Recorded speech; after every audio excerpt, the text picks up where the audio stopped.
Bendiciones, amados hermanos de Iglesia de Cristo Judá y Tzapa, nuestros hermanos de alabanza. Amén, el Señor les bendiga. En esta hora me ha tocado a mí el privilegio de poder brindarles el discipulado del grupo de alabanza, que es un honroso privilegio. En el nombre de Jesús quisiera que me acompañaran a hacer una oración corta para entrar a la palabra.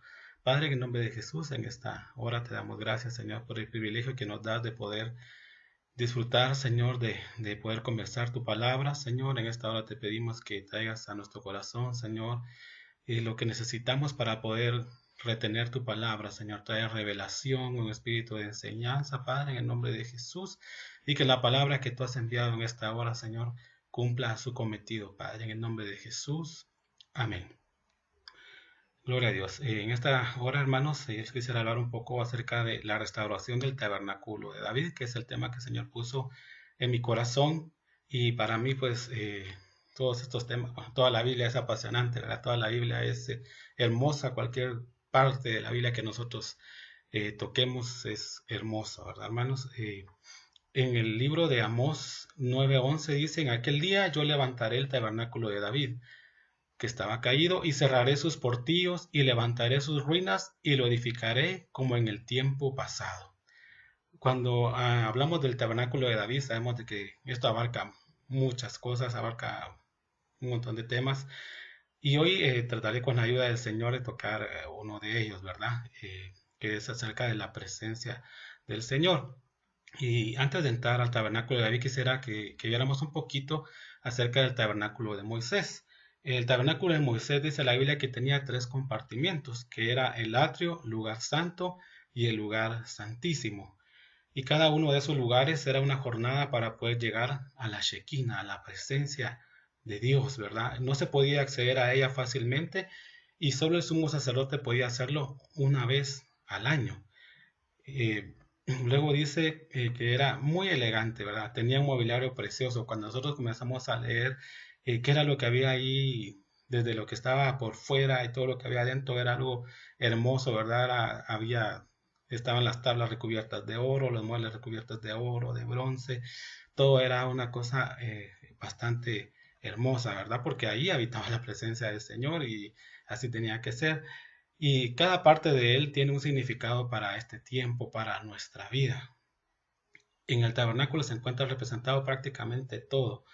Ahí está representado el cielo donde está Dios, el cielo que vemos, la tierra, nuestro ser integral está representado también en el tabernáculo de Moisés, la cuadridimensión de Dios, Jesucristo, el sacrificio que vino a hacer por nosotros, los cuatro evangelios, los cinco ministerios y el canon bíblico.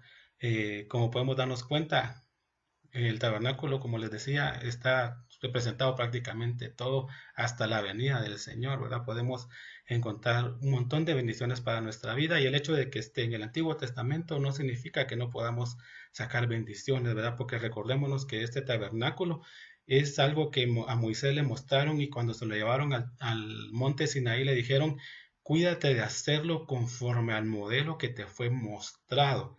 ¿Y dónde le fue mostrado ese modelo? Allá en el monte, ¿verdad? Porque le fueron abiertos los cielos.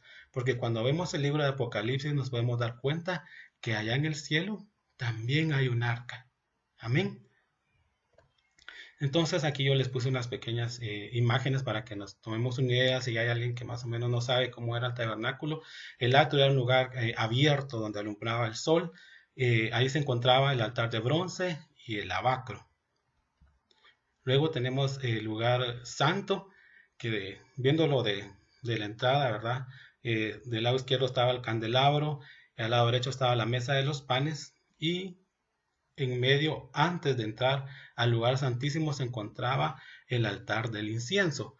Es muy importante que le prestes atención en dónde se encuentra el altar del incienso porque más adelante vamos a, a poder sacar una bendición preciosa porque mira, está justo antes de entrar al lugar santísimo. Amén. Y luego está el lugar santísimo. Y ahí se encontraba el arca del pacto, el arca de la presencia de Dios, ¿verdad? Que descendía sobre los querubines y ahí en el lugar santísimo, por así decirlo, Si no estaba la presencia de Dios, era un lugar oscuro, porque era un lugar cerrado. En el lugar atrio, recuerda que alumbraba el sol. En el lugar santo estaba el candelabro, ¿verdad? Y en el lugar santísimo lo que alumbraba esa habitación era la presencia de Dios. Qué hermoso, ¿verdad? Y ya viendo un poquito acerca del tabernáculo de David, porque la verdad que quisiera hablar un montón de cosas, pero el tiempo es corto. Dice que solo tenía un lugar. El tabernáculo de David no era algo lujoso, ni siquiera tenía paredes, prácticamente solo era lugar santísimo. Lo importante de ese tabernáculo de David era lo que contenía. ¿Y qué era lo que contenía? El arca de la presencia de Dios. En segundo libro de Samuel 7:2 dice, el rey dijo al profeta Natán, mira, yo habito en una casa de cedro, pero el arca de Dios mora en medio de cortinas.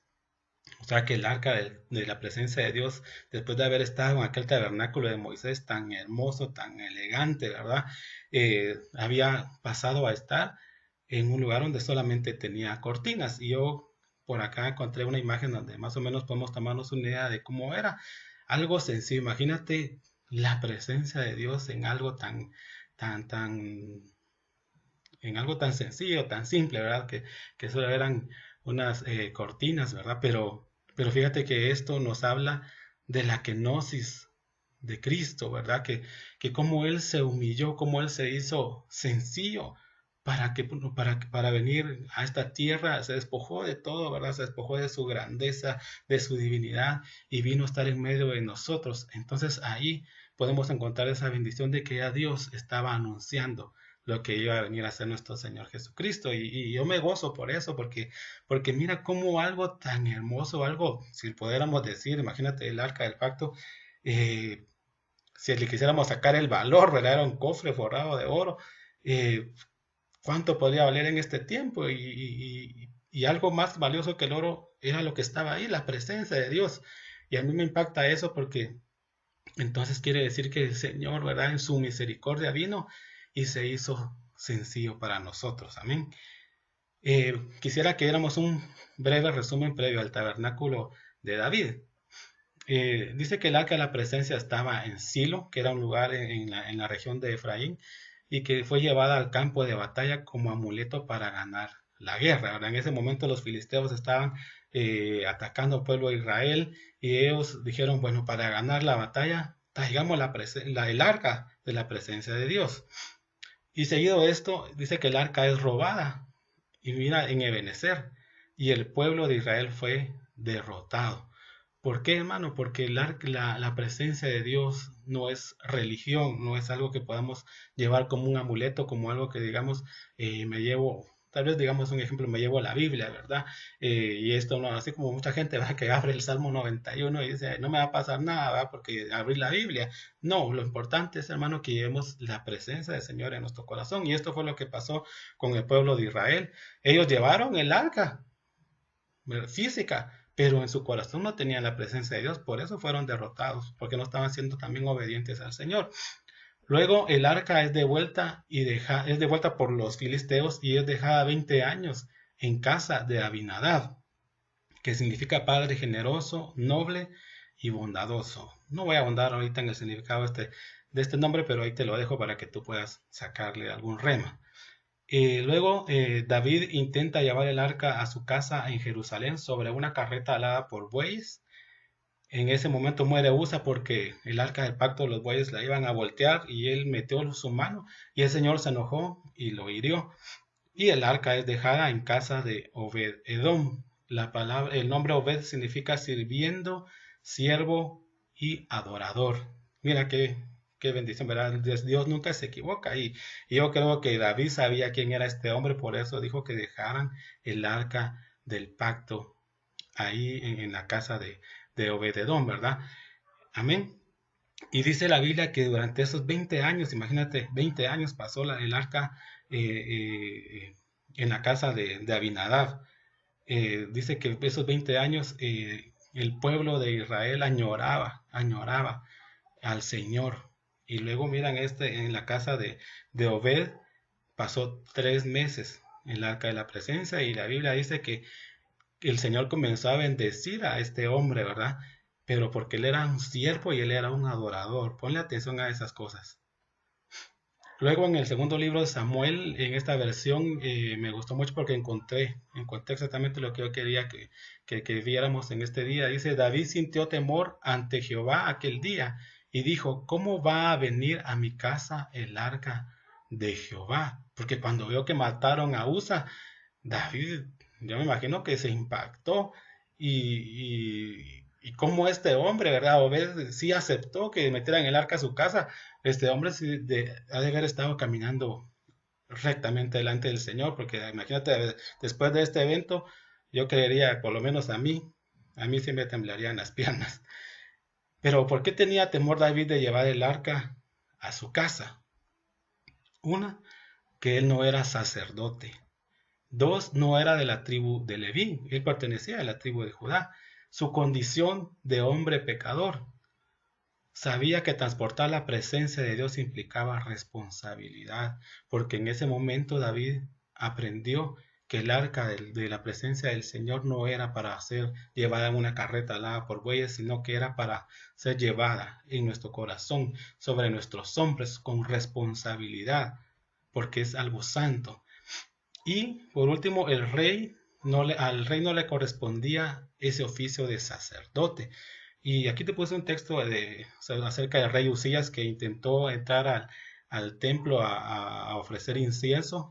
Y dice la palabra en el verso que está acá en segunda de Crónicas 26, 16 al 21, que salió leproso porque todos los sacerdotes le dijeron, no te corresponde a ti, porque tú no eres sacerdote. Entonces creo que David sí tenía mucha razón en tener temor para llevarse el arca de la presencia a su casa. Pero cuando vio que Obed comenzó a ser bendecido, él dijo, no, esta bendición yo la quiero en mi casa, ¿verdad? Yo la quiero en mi casa. Y eso es lo impactante de esta versión que encontré, que ahí dice claramente, ¿verdad? ¿Cómo va a venir el arca a mi casa? Y eso es lo que David quería hacer, ¿verdad? Llevarse el arca de la presencia del Señor a su casa. Entonces David, al ver lo que provocaba tener la presencia de Dios, decidió arriesgarse a llevar el arca a su casa. Y esto es muy importante porque era Dios profetizando lo que llegaríamos a hacer en él a través de Cristo. Nosotros tampoco teníamos acceso porque no teníamos pacto, hermano. Nosotros ni siquiera teníamos pacto, no éramos parte del pueblo de Dios. Pero ahora somos pueblo, amén, aleluya. Y nosotros no éramos ni reyes, ni mucho menos sacerdotes, hermanos. Pero mira lo que dice acá en la palabra. En Apocalipsis 1:6 dice, y nos ha hecho reyes y sacerdotes para Dios y su Padre. A él sea la gloria, el imperio, para siempre, jamás. Amén.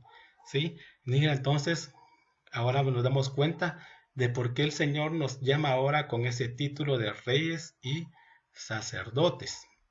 Entonces, ¿qué significa para nosotros el tabernáculo de David? David estaba profetizando el libre acceso a la presencia del Señor a través del sacrificio de nuestro Señor Jesucristo, el acceso al lugar santísimo. ¿Te recuerdas que te dije al principio que te quedara en tu mente dónde estaba ubicado el altar del incienso? Estaba exactamente justo a la puerta del lugar santísimo. Amén. ¿Y quién era el que podía tomar del altar del incienso y tomar incienso y llevarlo al lugar santísimo? Solamente el sumo sacerdote. Amén. Entonces, el incienso tipifica la oración y la adoración. O sea, solamente el sumo sacerdote podía entrar al lugar santísimo a ofrecer adoración al Señor. Entonces, eso significa que ahora nosotros somos portadores de la presencia de Dios. Amén. Dice en Marcos 15, 37 al 38, y Jesús dando un fuerte grito expiró y el velo del templo se rasgó en dos, de arriba abajo. Entonces en ese momento, hermano, que el Señor murió en la cruz del Calvario, se nos abrió a nosotros el libre acceso al lugar santísimo. Y algo que me llama mucho la atención y es una gran bendición, hermano, es que cuando vemos en el Antiguo Testamento, vuelvo a la carga con el altar del incienso, dice que estaba afuera del lugar santísimo, pero el apóstol Pablo, te recuerdas que él dice que fue llevado, ¿verdad? Al cielo y le mostraron un montón de cosas. Y una de las cosas que le mostraron fue el tabernáculo, el tabernáculo. Y mira, eso lo puedes encontrar, tú no lo puse acá por falta de tiempo, en Hebreos 9, 3 al 4. Entonces en el Antiguo Testamento, en el tabernáculo, el altar del incienso estaba antes de entrar al lugar santísimo, pero el apóstol Pablo en ese verso dice que él lo vio que estaba dentro del lugar santísimo. Entonces ahora nosotros podemos entrar directamente al lugar santísimo. Cuando oramos, cuando adoramos, podemos encontrarnos ahí con la presencia maravillosa de Dios. Amén. Yo me gozo mucho por eso, hermano, porque Dios es hermoso y mira todo lo que vino a hacer el Señor Jesucristo por nosotros. Entonces, hermanos, una bendición que tenemos ahora es que ahora podemos llevarnos la presencia de Dios a nuestra casa. Y yo puse acá algo, ¿verdad? Que lo interesante es que Dios prometió restaurar el tabernáculo de David y eso implica meter el arca de la presencia a nuestras casas. Y no es casualidad que Dios nos haya mandado a nuestra casa, porque lo que Dios quiere es que volvamos a esa búsqueda personal de su presencia.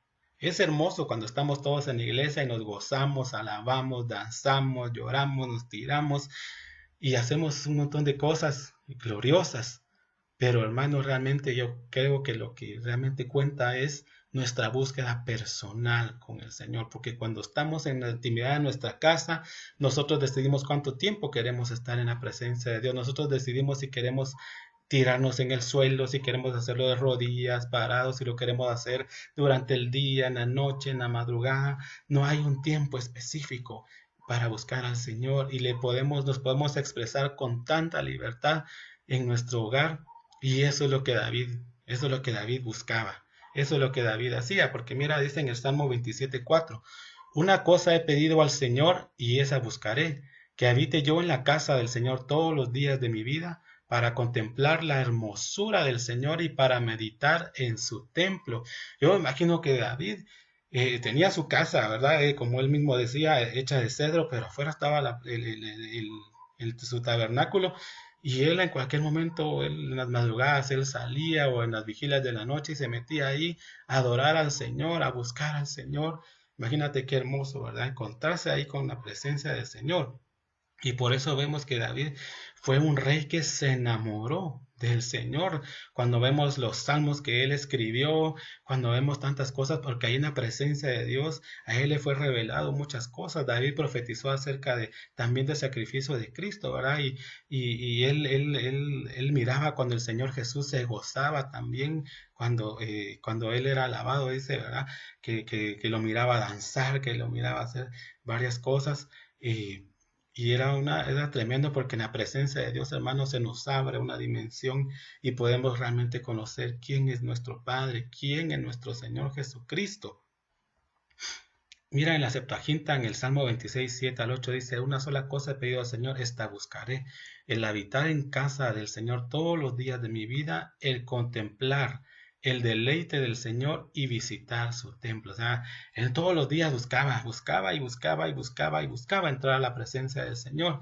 Y luego en la Biblia, en las Américas, en el 26:8, dice, oh Señor, yo amo la habitación de tu casa y el lugar donde habita tu gloria. David amaba, o sea, David antes de ser rey, él ya buscaba la presencia de Dios, pero cuando logró meter el arca a su casa, yo me imagino que ese hombre se volvió loco, ese hombre no sabía, quería hacer un montón de cosas y tanto que él dijo un día, yo le voy a edificar casa a mi Dios, porque él estaba agradecido, él sabía lo que era estar ahí. Y miran el Salmo 84 dice, porque mejor es un día en tus atrios que 1000 fuera de ellos, prefiero estar en el umbral de la casa de mi Dios que morar en las tiendas de impiedad. Así que hermano, yo te invito a que ahorita que estamos, algunos trabajamos todavía, pero nos encerramos a cierta hora, que aprovechemos este tiempo para buscar al Señor en nuestra casa, para que nos deleitemos en la presencia del Señor, que volvamos a esa intimidad gloriosa, porque ahí el Señor nos quiere hablar. El Señor ya viene y Él viene por una esposa que esté enamorada, una esposa que esté apasionada, que esté buscándolo constantemente y que esté apercibida de que su regreso está pronto, y eso lo vamos a lograr si estamos metidos en la presencia del Señor, si en nuestra casa se vuelve, así como la casa de David, ¿verdad? Un tabernáculo donde habite la presencia del Señor, y nuestro corazón va a recibir la revelación de cuando viene el amado por nosotros. Amén. En el nombre de Jesús, Señor, te damos gracias por tu palabra. Te bendecimos, te pedimos, Señor, que nos sigas hablando, que esta palabra sea de bendición para nuestras vidas y que podamos, Señor, seguir buscándote con todo nuestro corazón para poder ser realmente, como tu palabra lo dice, Señor, adoradores en espíritu y en verdad. Que el Señor te bendiga, hermano.